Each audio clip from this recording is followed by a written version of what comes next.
Alors les filles, allez. Les filles, ce sont des brebis, 9 au total, lâchées dans une parcelle de vigne d'un demi-hectare.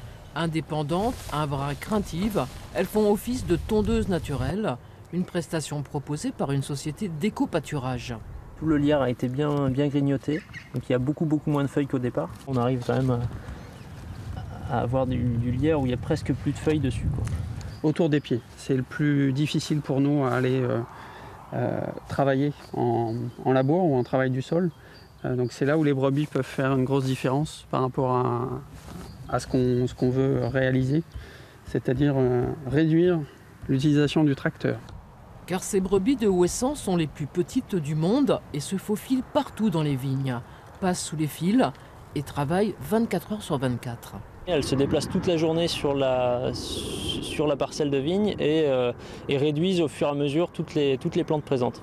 Elles broutent ce qui est le plus appétant pour elles en premier et ensuite elles descendent sur ce qui est plus bas, proche du sol.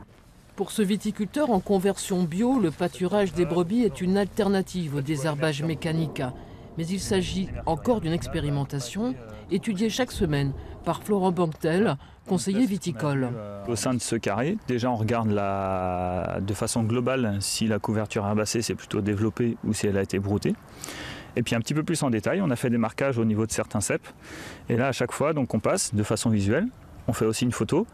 Et donc jour après jour, ou plutôt semaine après semaine, on regarde si justement les espèces ont été mangées ou pas. Donc on espère au final qu'elles vont tout manger, mais c'est ce qu'on verra dans quelques jours. Certes, les brebis ne s'attaquent pas aux branches de vigne, mais elles pourraient bien être tentées par les bourgeons. L'expérience s'arrêtera donc avant leur floraison.